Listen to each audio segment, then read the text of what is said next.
Are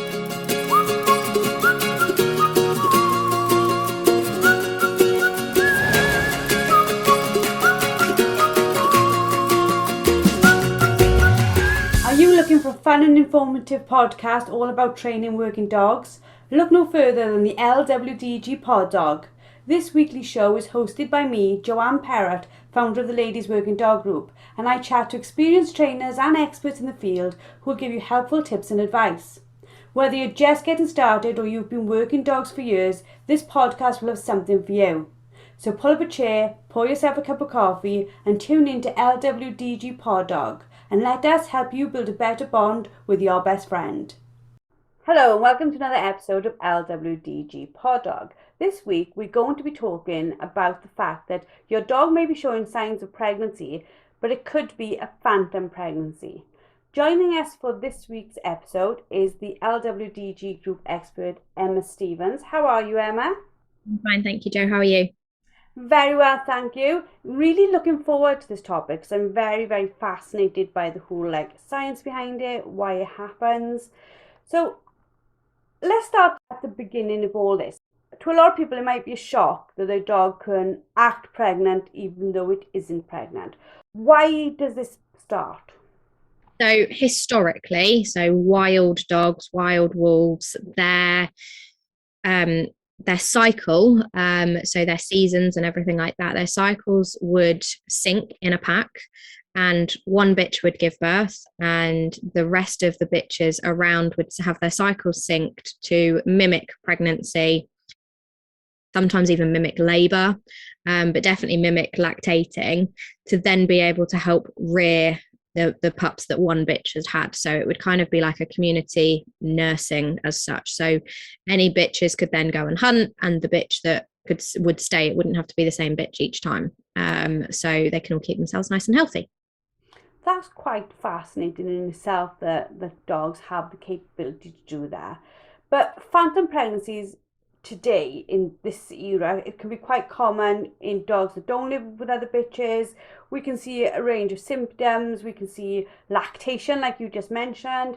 We see mothering behaviour where they take everything back to their crate or they spot on the settee. We can see tiredness. We can see vomiting. What are we dealing with nowadays? So now that obviously we've domesticated them, you haven't changed their hormone cycle. So even though they're domesticated pets, their hormone cycle remains the same, and those symptoms will vary depending on dog to dog. So you may find that if you've got a bitch that lives with other bitches and you maybe got one of them pregnant, those phantom pregnancies in those bitches subsequent might actually be quite kind of extreme. Whereas if you've just got one dog on your own that's having their first season, they might not have as extreme phantom pregnancy because they're very young, they're immature, there's nothing really to hormonally to guide them, but it's all this kind of syncing of hormones. And again, it can sometimes depend on the relationship between their owners as well. So like my bitches when I was pregnant went through quite traumatic phantom pregnancies where it was quite extreme because they were obviously picking up on my hormones. So it can go through there's a range of reasons, but I think the best thing is that every bitch has a phantom pregnancy, just the symptoms can be different. So they can be masked completely so you wouldn't even know, or they can go quite extreme to the point of, like you say, even like false labor, lactation, all of that kind of stuff. And that is just dog dependent and hormone level dependent. So the hormone imbalance is causing the dog to believe it is pregnant. And we see this obviously in dogs, but then we don't see it in spayed dogs because we've removed the hormones, I'm assuming?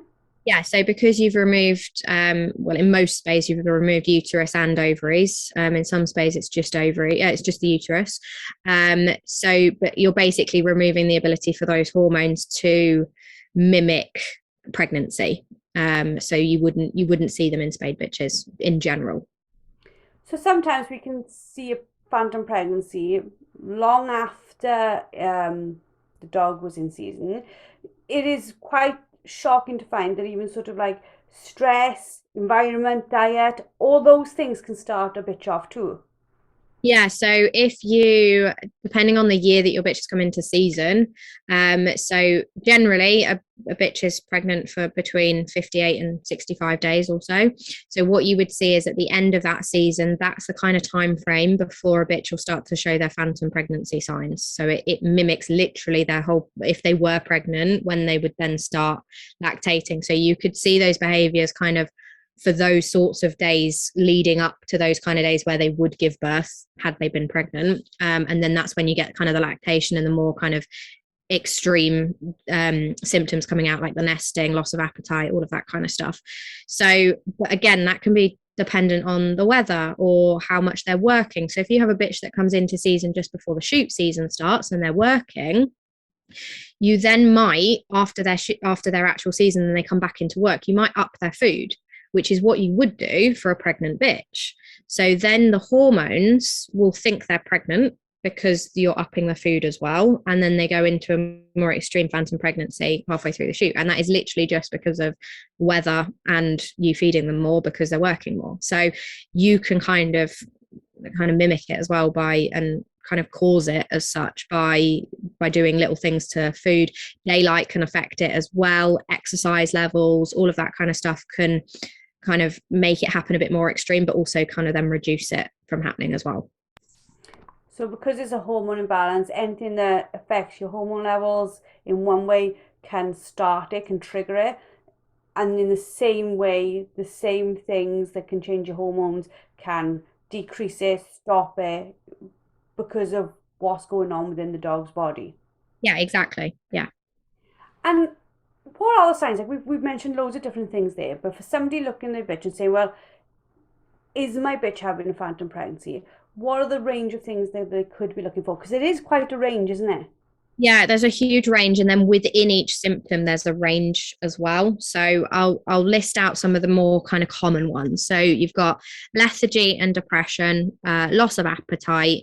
They're kind of the first sort of small ones that people see that they don't necessarily, and they're the ones that probably most bitches show without really anybody thinking much of it. You just go, oh, they're tired for the day. And that could fall with it being really rubbish weather and they don't like going out in the rain and stuff like that anyway. So you don't really think much of it. Again, dogs' appetite can change daily as well. And if you've got a dog that's already kind of fussy with their food, loss of appetite might not necessarily trigger a warning to you. Then there's the kind of more extreme ones that you would go, yeah, this is definitely a phantom now, where people kind of, they're the ones that you see people writing on social media and things like that, that this is what my dog's doing. So nesting, which is where they can kind of move their bedding around, they kind of steal stuff and take it to their space that they feel safe, which would be then basically getting ready to start kind of labor process and going into kind of, this is my space where I'm going to give birth to these puppies.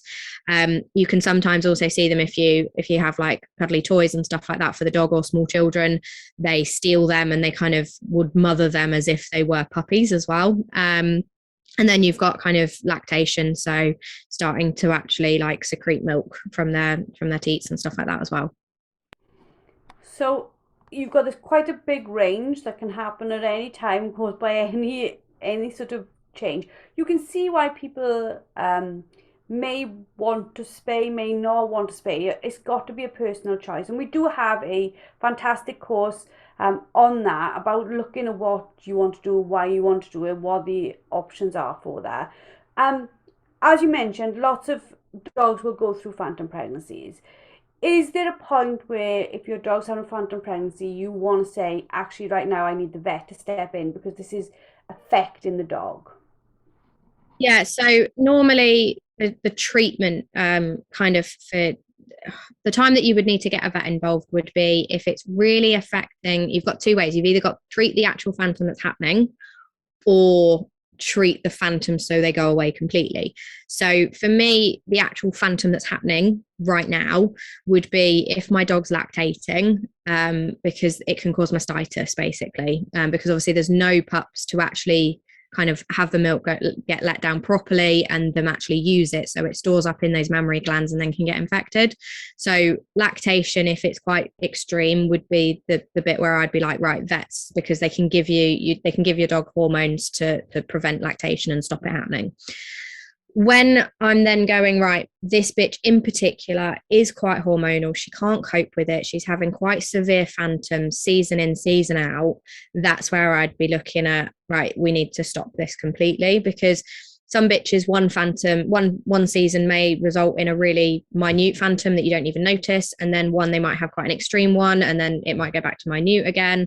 Whereas some bitches will have horrific phantom pregnancies that are very noticeable. They go all the way through kind of almost labor contractions, the lactation, every single time they have a phantom. And that is a huge hormone imbalance that the dog can't cope with. And my personal opinion is that it's not fair for a dog to spend 6 months of their life as such going through season horrific phantom with this kind of short gap of maybe four months in between. I just don't think that's very fair for them, and it can prevent you doing a lot of things, and it can also cause behavior problems, like the nesting can cause resource guarding. Obviously the lactation can cause discomfort. It can stop your relationship with them, because the tips to kind of stop them going through phantoms are like decrease their appetite, don't cuddle them as much, all of that kind of stuff, don't rub their bellies because that produces the lactation and stuff. So it can kind of start to hinder your training relationship and all of that kind of stuff. And at that point, that's where I would recommend spaying them to just completely stop it. Because I suppose we believe we've domesticated them, and to a certain point we have, but a dog's hormonal uh, cycle, in nature, they would mate every single time they came into season, wouldn't they? They wouldn't be what we've got now, which is us as humans deciding when or won't they will or won't mate. They would have just mated consistently. Yeah, they would have either mated, or they would have been this kind of nursing bitch where they help the alphas nurse pups, or other members of the pack nurse their pups. So it would either be them being mated and their pups, or it would be actually their pups are kind of adolescent and she's not ready to be mated again, but they would still lactate to help the newest litters coming through as such. So yeah, they would be actively using this hormone cycle in a really kind of natural way, whereas now obviously they don't, even if you do have bitches that you do breed with.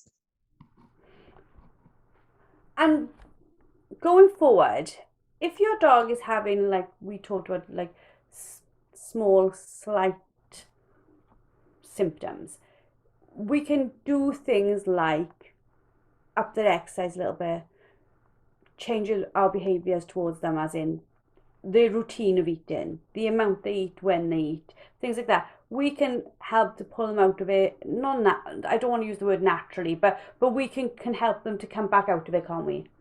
Yeah, so you can kind of sort of treat the symptoms to make them not as extreme, to help that. So you're not kind of stopping the phantom, but you're kind of helping them to get over it and realize they've not got puppies to nurse before it gets to kind of extreme levels of lactation and things. So the lethargy, as long as you know there is actually physically nothing wrong with your dog, you can obviously just up their exercise. Once they're out of the house, generally speaking, you'll find that a phantom pregnancy dog versus a poorly dog will just jump back into their old personality and be quite happy to be out for a walk. The loss of appetite, the worst thing you can do is let them graze, because obviously that's what a pregnant bitch would do. So try and have them set meals. The loss of appetite isn't actually the worst thing ever, because you actually want to decrease their appetite when they lactate anyway. That's one of the kind of treatment measures that's put in place, is decreasing their appetite. You can, for a short period of time, remove things that they can nest with and in. So take some toys away, maybe just up your training to keep their mind distracted. So they've still got things they can carry, but it's in a more productive way as a retrieve, rather than them getting hormonal over a cuddly toy at home. And then obviously not stroking their belly, because it's what a puppy would do. They would nestle into their teats and their mammary glands, and they're stripped down their middle. To kind of have that letdown of milk. So if you're constantly rubbing their belly and giving them tummy tickles, you're basically mimicking what a puppy would do to make them produce milk. So going forward, I think that for people to understand the whole cycle, we're going to put within the blog a diagram of this. But can we just briefly go through what the season looks like before this would all start? Yeah, so your day 1 to 9-ish, I'm going to say, because obviously this is totally dog dependent, is called proestrus. So that's where you get the swelling and the blood, and that's where people go, right, my dog's on day 1. Okay. So then you would get what's called estrus, which is day 10 to 15. So it's a lighter colored discharge, and that's where they start kind of flirting around and tail flagging, and they'll start standing and stuff like that.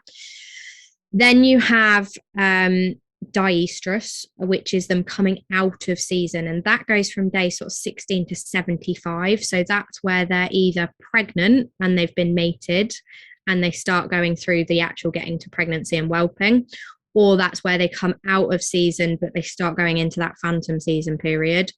And then you've got, and that's called diestrus, so they're no longer fertile at that point, so they go back to normal life. They can go back to training, they can go back to socializing with dogs, nobody's going to mate them or anything like that. And then anestrus is your bit in between, basically. So that's your big long gaps that can vary from kind of 4 to 9, even sometimes 12 months, if depending on how many cycles a year your dog has. And my understanding as well, this is why it's important, like when they ask you in the vets with regards to spaying, they're looking for that middle part, is because for quite a lot of the time that you've mentioned, your dog's hormones have made things swell, things stretch, do lots of things that they wouldn't normally do. Your spaying time is that window where everything's normal sized. Yeah, so that anestrus bit where your dog is technically, because even in the bit where they're either pregnant or they're not longer fertile or anything, the swelling externally will reduce. So you'll see their lady bits go a lot smaller, but internally they are still quite swollen inside, and their uterus is quite swollen, and the contractions. And if they're going through phantom pregnancies, you might get false labors and stuff. And it's not an impossible procedure, because obviously we spay on emergency on a pyometra, so you can do it, but it is a more risky procedure, and vets will obviously prefer a much easier routine procedure than a much more difficult routine procedure. So you're looking for that gap where they're not having a phantom, they're not in season, it's that big long gap in between for the safest bit of spaying. And you can watch the course on spay and neutering, but also just to cover it on here, just in case people aren't aware of it, when we spay a bitch, we can spay and not take ovaries away, and we can still have hormonal issues, or we can take them away and remove those hormonal issues. Yeah, so you've got keyhole spaying, which sometimes will leave ovaries, but will just take the uterus. So that prevents the pyometra problem, which is one of the biggest reasons for spaying bitches anyway.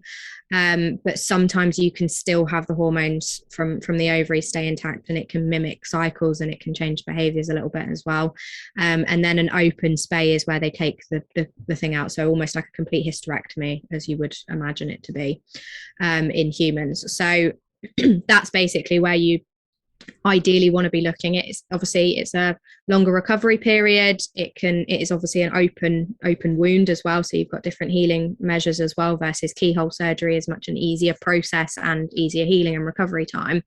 But it's just weighing up those pros and cons of why you're spaying, and then which option to go for. And just for those who like, this is the first time they're hearing this information, when we just go back to right at the start of the season, when we talked about just before, like they flag in and things, and we talk about swelling, you can, on most dogs, visibly see their parts have swollen. Even if you're not seeing the blood, sometimes if you've got a couple of dogs, it's gone before it's there, because by the time it drops to the floor, or somebody else has got rid of it, bless them. It's visible. You see more peeing, you see more behaviours, but you can also see a visible change in their bits. Yeah, I think if you're keeping obviously an active look at your dog, and you know kind of what they look like normally, you will see a complete difference.